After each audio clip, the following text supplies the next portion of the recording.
Hi, I'm Steve Barley, the state member for Blacktown. And I'm Sarah Bell. I'm a Blacktown local and I play hockey for Australia.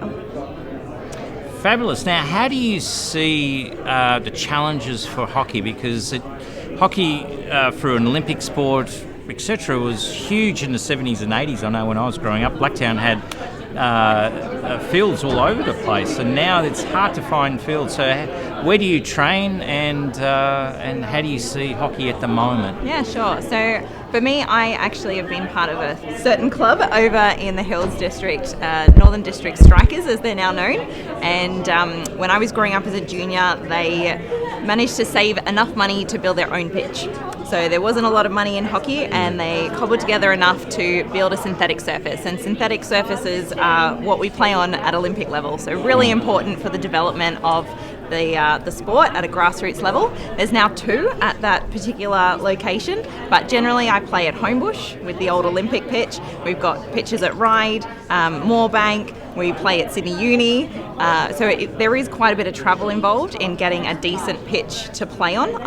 When I was speaking to the Minister earlier today, he was talking about a new pitch down in Kiama, so I know he's certainly putting some money into it, because if we want to be competitive in that sport where our Hockeyroos and our Kookaburras have just qualified for the next Olympics, we've got to make sure that at our grassroots level we've got those quality pitches. So I travel about 25-30 minutes to my home turf, to my home club, and I've been with them since I lived in that area.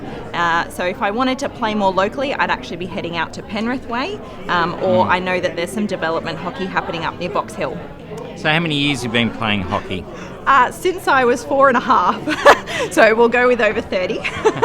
And as far as your highlights in your career, so obviously playing for Australia and New South Wales, so an overview of some of your, how long you've been, how many games, how many caps have you got? Oh, we don't track it quite like that. So for me, I played state when I was 14, and then I kind of lost a bit of my passion. I lost my way, I think life as a teenager, and then studying with uni and getting married, having kids, it all kind of took over. And for me, my health was a big barrier to playing higher level hockey. But I had my second baby, went on a health journey, still loved my hockey, so I played and suddenly found myself in women's open second grade, playing with 16-year-olds who were on their up and up, and given the opportunity to try out for Masters. So Masters for hockey is from the year you turn 34, so I went, sure, why not, what have I got to lose?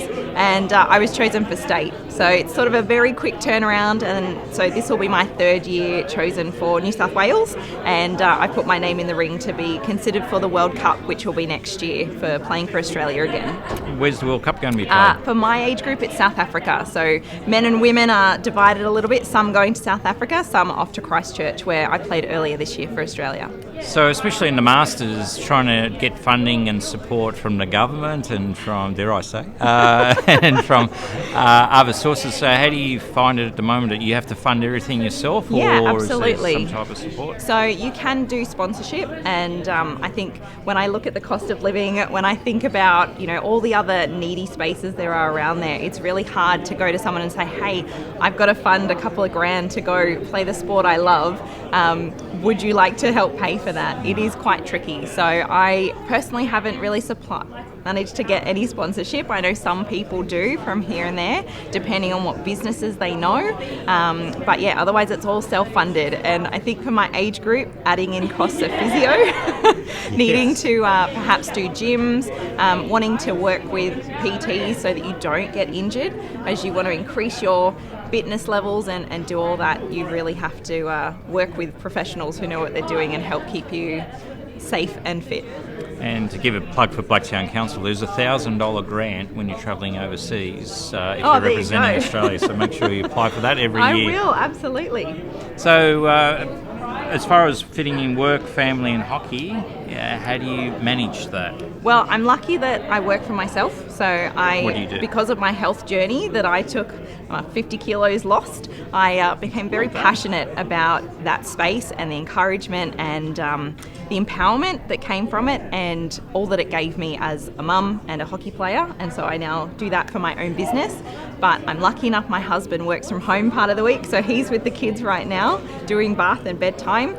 So there is some flexibility, but it is very much a negotiation of time and having to step away from the family. And I think that's where with Masters especially, you don't always get the best players because there's family commitments, there's work commitments, there's the financial commitments, and they're all really hard to juggle at this level. But we're very passionate and we love our sport. So there's Masters tournaments in lots of different sports, but I know for the hockey girls, we do really struggle with that time away from family and jobs and the cost of it too. Thanks, Sarah, for that massive insight there, and wish you all the best on your future success, and hopefully see you at the World Cup. Thank you very much.